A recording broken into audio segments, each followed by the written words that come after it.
Victor অস্থিরভাবে ঘরের মধ্যে পায়চারি করতে লাগল। ঝড় থামল, বৃষ্টি হলো না। কয়েক ফোঁটা জল পড়ল, যেন বৃষ্টি আসি আসি করেও পালিয়ে গেল, কিংবা দূরে কোথাও বৃষ্টি নেমেছিল, এ পর্যন্ত আর পৌঁছতে পারল না। ভিক্টর আর নোটন যখন বাগানের বাইরে এসে দাঁড়ালো, আকাশের মেঘ পাতলা হয়ে গিয়েছে। ছেঁড়া মেঘের পাশে পাশে তারা চোখে পড়ছিল। অন্ধকার, সোঁদা গন্ধ উঠছে। মাটি ভেজেনি, তবু শুকনো ধুলোভরা মাঠে ঘাটে কয়েক ফোঁটা জল পড়ায় গন্ধটা ছড়িয়ে গিয়েছে। বাতাস ঠান্ডা, বোঝাই যায় তফাতে কোথাও বৃষ্টি হয়েছে। স্কুটারে স্টার্ট দিল ভিক্টর। নোটন পিছনের সিটে বসল।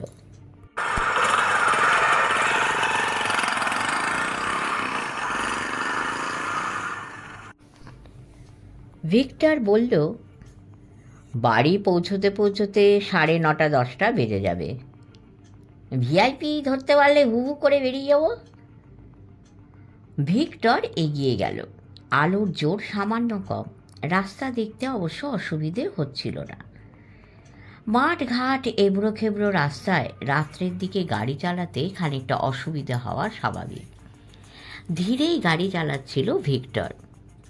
খানিকটা এগিয়ে এসে ভিক্টর বলল, কিছু বুঝলি? নোটন কথাটা শুনতে পায়নি ভালো করে। গাড়ির শব্দ, তাই জোর বাতাস। ভিক্টর সামনে রাস্তা দেখছে, ঘাড় ফেরায়নি। নোটন বলল, কিছু বললে? বললাম, কেমন দেখলি? বুঝতে পারলাম না। জানি, জনার্দন আর রাখালের সঙ্গে কথা বলছিলাম, তারপর ঝড় উঠে গেল, ওদের ঘরেই ছিলাম। আমি আগে ভেবেছিলাম তোকে এখানে ভিড়িয়ে দেবো, ডিম কিনতে আসছিস, এইভাবে আসবি। দেখলাম সেটা কাজের হবে না, জানাজানি হয়ে গেছে। তুই যে ডিম সাপ্লায়ার নোস, এরা তা ধরে ফেলবে। বলে ভিক্টর যেন হাসল।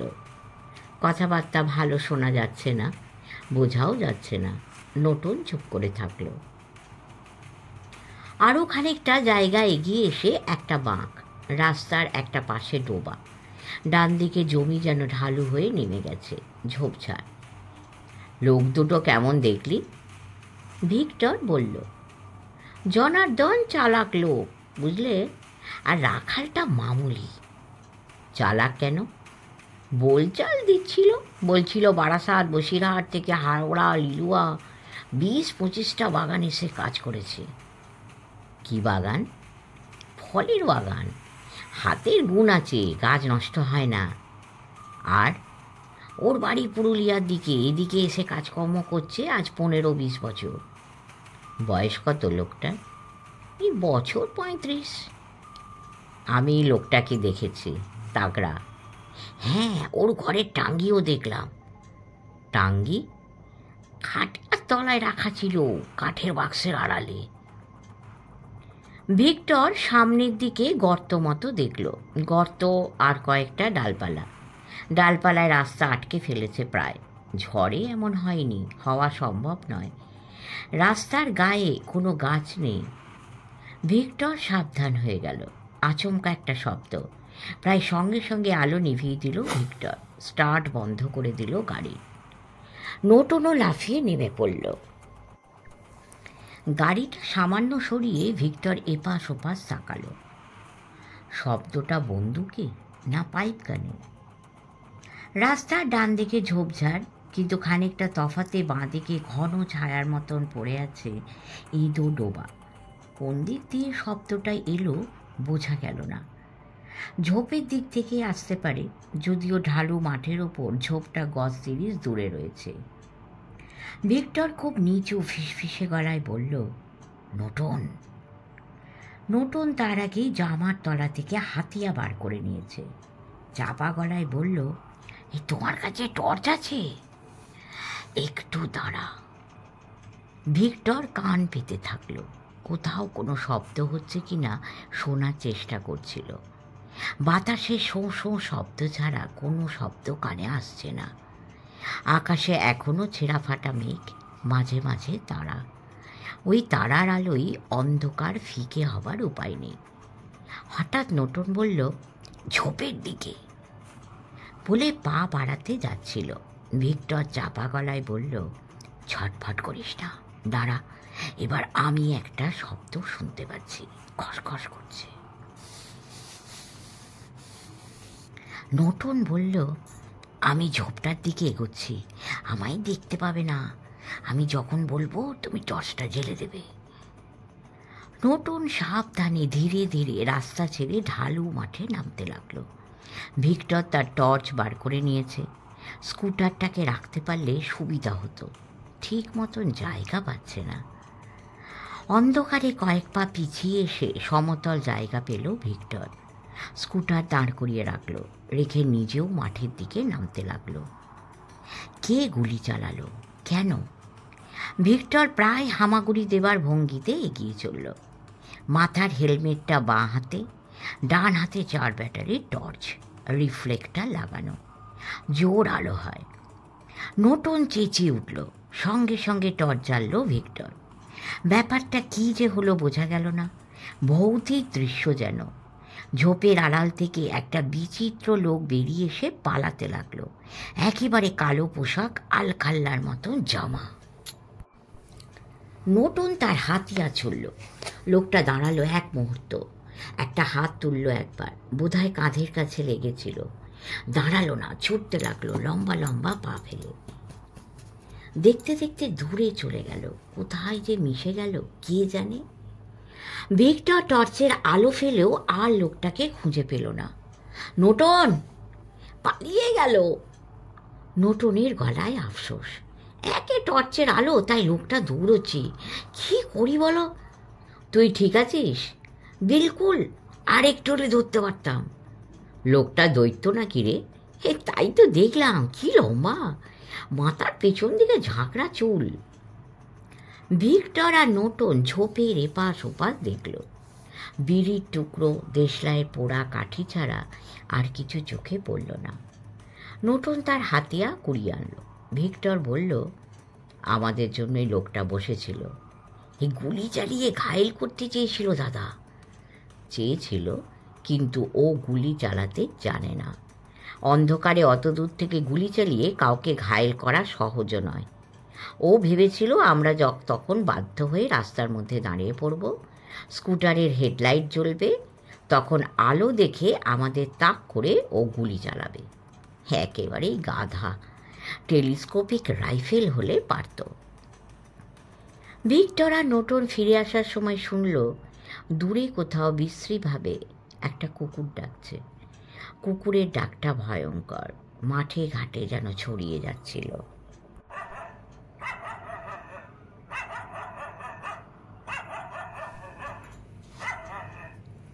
নমস্কার, listen on Bengali audio story চ্যানেলে আপনারা ধারাবাহিকভাবে শুনছেন রহস্য গল্প কাল বৈশাখী রাত্রে। আজ শুনবেন 6ষ্ঠ পর্ব। বাড়ি ফিরে খাওয়া দাওয়া সেরে শুতে শুতে 11টা বেজে গেল। আজ কলকাতার দিকেও ঝড় হয়েছে, একটু বৃষ্টিও হয়েছে। গুমোট ভাবটা অনেকটা কমে গিয়েছিল। বিছানায় শুয়ে ঘুমিয়ে পড়ল না ভিক্টর, বরং সে যেন একে একে আজকের ঘটনাগুলো সাজিয়ে নিচ্ছিল। প্রথমে সুজনের টাকা আদায়ের বৃত্তান্ত শুনলে বোঝা যায় তার যুগল জ্যাঠা বাধ্য হয়েই টাকা দিয়েছেন। বাধ্য হবার কারণ অর্ধেন্দু, আর ফাঁকা চুরুটের বাক্সে রাখা কতকগুলো জিনিস। গোল গোল ছোট্ট বলের মতো জিনিসগুলো কি? কেনই বা সেগুলো দেখলে মনে হবে আফিমের ডেলা। ওপরে একটা কিছু মাখানো ছিল নিশ্চয়, খয়েরি রঙের।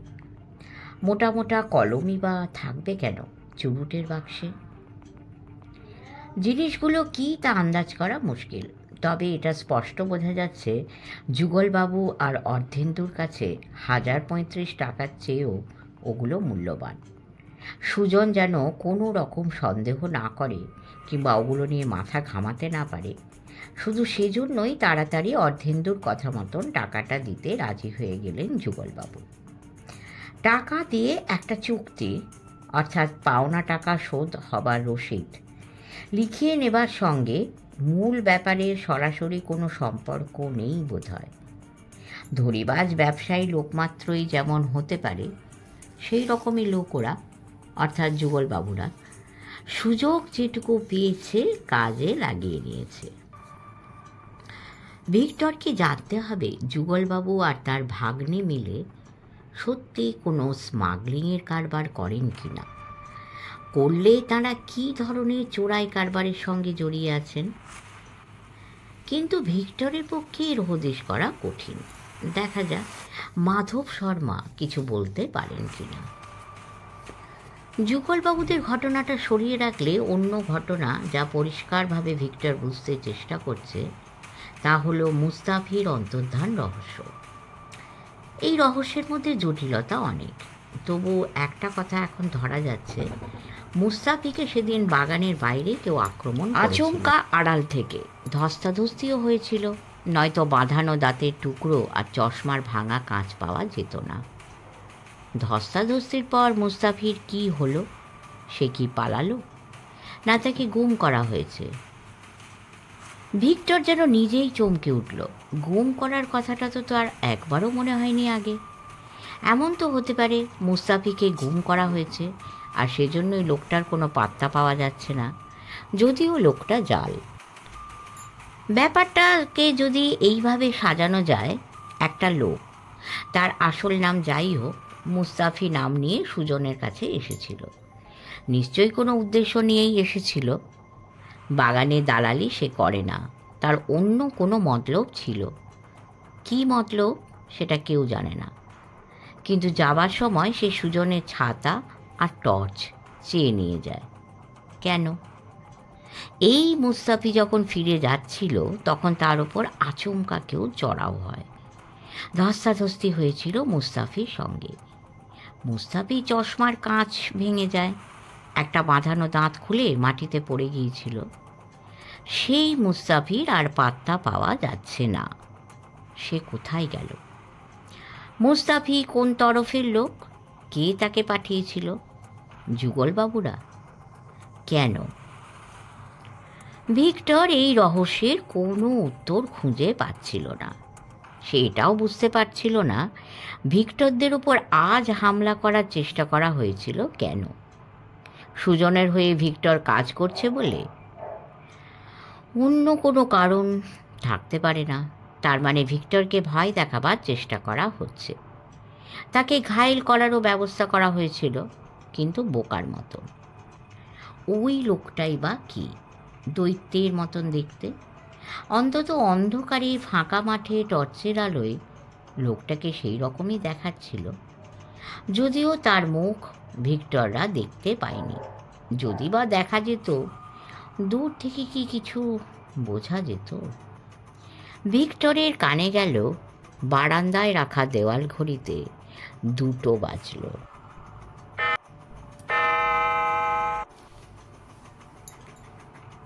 নামের সঙ্গে মানুষটিকে মেলানো যায় না। নাম শিবসাধন ঘটক। পরিচিত মহলে তাকে বলা হয় শিব ঘটক। কেউ কেউ আবার বলে শিবু টক। এই টকের 2টো মানে হতে পারে। একটা মানে স্বাদ অম্ল, অর্থাৎ টক। অন্য মানে হলো শিবুবাবু বড্ড বেশি কথা বলেন, বক্কেশ্বর। শিব সাধনকে দেখতে মোটেই যাত্রা দলের শিবের মতো নয়। রংটি কালো, ছিপছিপে চেহারা, নাক মুখ কাটা কাটা, চোখ দুটি যেমন উজ্জ্বল তেমনই ছোট, ধূর্তমিতে পাকা। ভদ্রলোক সাজ পোশাকে ফিটফাট, পাইপ খান। শিব সাধন এমন একটা কাজ করতেন যা চমকপ্রদ। তার ঘনিষ্ঠরা ছাড়া অন্যরা সে কাজের খোঁজখবর রাখে না। লোকে জানে তিনি ভারত সরকারের মাঝারি কর্মচারী। তার কাজ সীমানা জরিপ। আসলে ওটা হলো লোকের কাছে একটা মিথ্যে পরিচয়। শিব সাধনের কাজ হলো চোরাই সোনাদানা, হিরে মুক্ত, মাদক দ্রব্য কোথা দিয়ে কেমন করে আসে যায়, কোন কোন ঘুঘুরা তার সঙ্গে জড়িয়ে আছে, তার খোঁজখবর রাখা। এই শিব সাধনের সঙ্গে ভিক্টরের খানিকটা খাতির আছে। শিব সাধনের বয়স প্রায় 50, থাকেন ঢাকুরিয়ার দিকে। ভিক্টর ফোনে কথাবার্তা বলে রেখেছিল।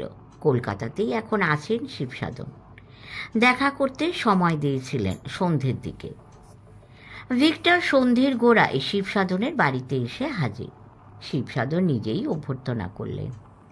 এসো হে ভিক্টর চন্দ্র, আছো কেমন? বাড়ির খবর কি? দিদি কেমন আছেন তোমার? বাড়ির খবরাখবর দিল ভিক্টর।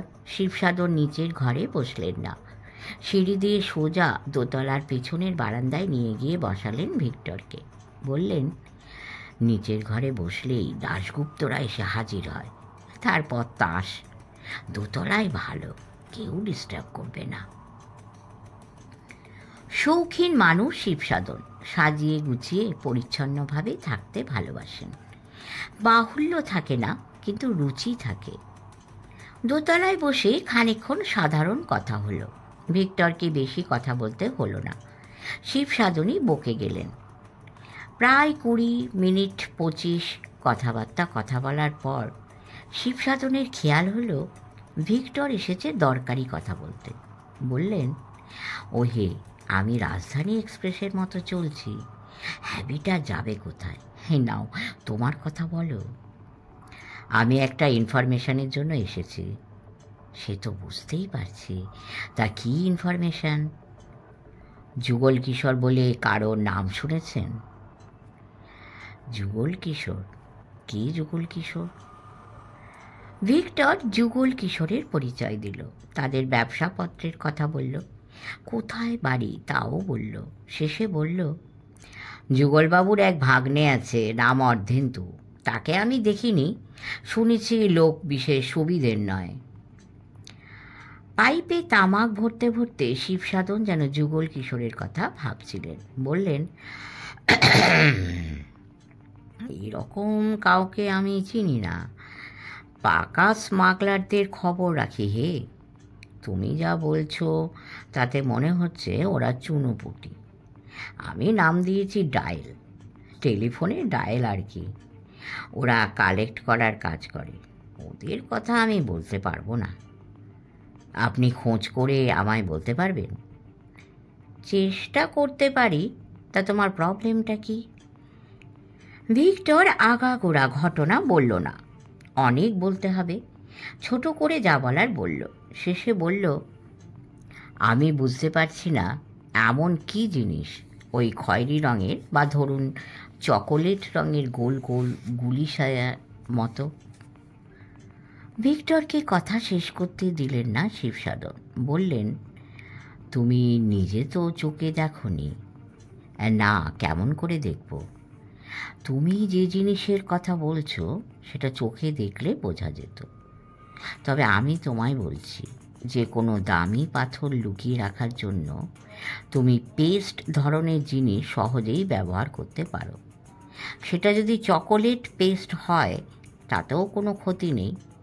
স্মাগলাররা চোরাই মাল নানাভাবে পাচার করে, টুপি, জুতো, বেল্ট, ছড়ি, সিগারেট কেস, লাইটার, এই অদ্ভুতভাবে।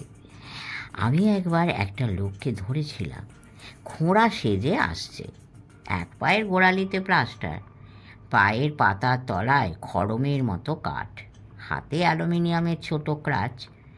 আমাদের ইনফরমেশন ছিল, কিন্তু কোন লোক তা জানা ছিল না।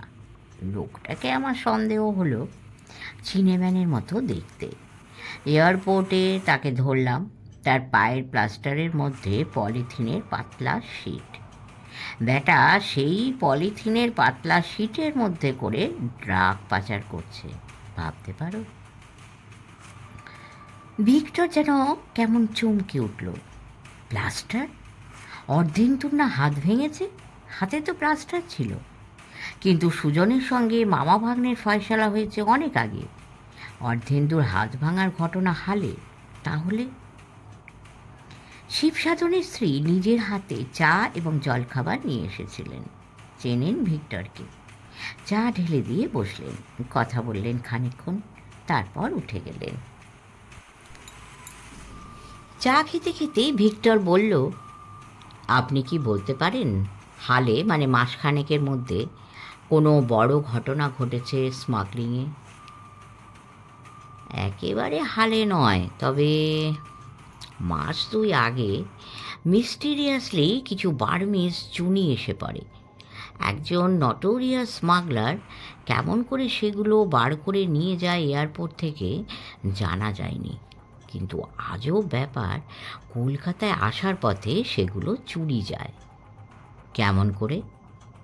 আমি শুনেছি লোকটা এয়ারপোর্ট থেকে ট্যাক্সি করে ফিরছিল, বোধহয় গোটা ব্যাপারটাকে স্বাভাবিক করে দেখানোর চেষ্টা করছিল, কিন্তু রাস্তার মধ্যে ভিআইপি রোডে তার ট্যাক্সি খারাপ হয়ে যায়। ট্যাক্সিটা সত্যি খারাপ হয়নি, প্ল্যান করে খারাপ করা হয়েছিল, অন্তত তাই মনে হয়, কেননা স্মাগলারের বয়ে আনা বার্মিজ চুনি আর পাওয়া যায়নি। লোকটাকে মেরে রাস্তার পাশে ফেলে ট্যাক্সিতে আগুন ধরিয়ে দেওয়া হয়। ব্যাপারটাকে এমনভাবে সাজানোর চেষ্টা করা হয়েছিল যেন আগুন ধরে যাওয়াটা একটা অ্যাক্সিডেন্ট, আর লোকটা গাড়ি থেকে নেমে পালাতে গিয়ে জখম হয়ে মারা গিয়েছে। এই খবরটা তো কাগজে বেরিয়েছিল, পড়নি? মানে ঠিক মনে পড়ছে না। অ্যাক্সিডেন্ট রিপোর্ট হিসেবে খবরটা বেরিয়েছিল ছোট করে। আপনারা কেমন করে জানলেন? শিব সাধন হাসলেন, বললেন, আমাদের জানতে হয়, এ নিয়ে এখনও ইনভেস্টিগেশন হচ্ছে। বার্মিজ চুনি নিয়ে লোকটা আসছিল, এর প্রমাণ কি? ইনফরমেশন ছিল, কিন্তু কোন লোক আনছে তা বলা ছিল না, শুধু বলা ছিল রোজ মানে গোলাপ ফুল। গোলাপ ফুলের মতন দেখতে একটি মহিলাকে ধরাও হয়েছিল এয়ারপোর্টে, কিছু পাওয়া যায়নি। পরে শুনেছি কথাটা রোজ নয়, নোজ, মানে খাড়া নাকওয়ালা লোকেদের উপর নজর রাখবে। ভুল হয়ে গিয়েছিল রোজ আর নোজে। ভিক্টর যেন এক মনে কিছু ভাবছিল, অন্যমনস্কভাবে বলল, ঘটনাটা ঘটেছিল কোথায়? ভিআইপি রোডে, ভেরি নিয়ার টু এয়ারপোর্ট, একটা কালভার্টের কাছে। লোকটা কি গুলি করে খুন হয়েছিল না স্ট্যাবড? হেড ইনজিউরি, মাথায় লেগেছিল?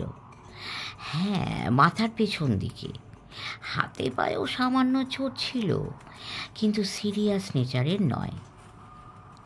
ভিক্টর হঠাৎ বলল, শিবদা, আমি বোধহয় এবার একটু ধরতে পারছি। কি পারছ?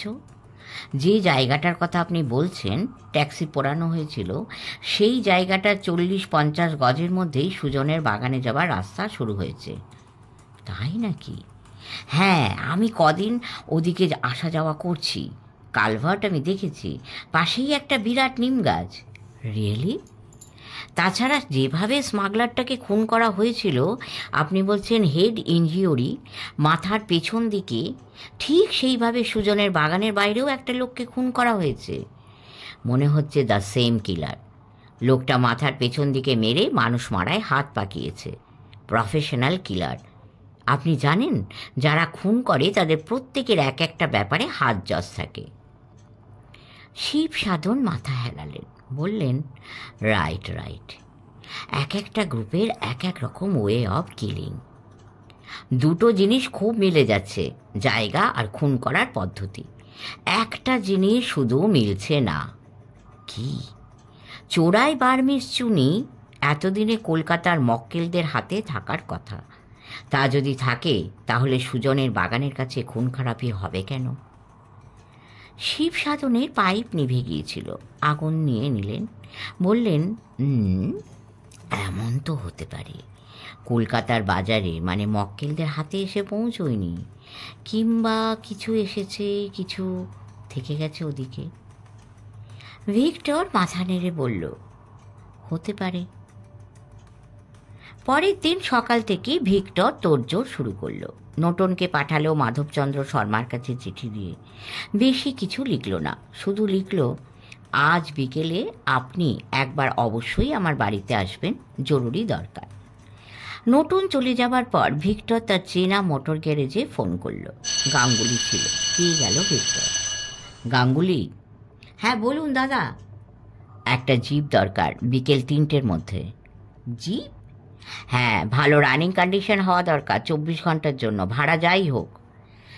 ডিজেল জিপ একটা আছে, চলবে?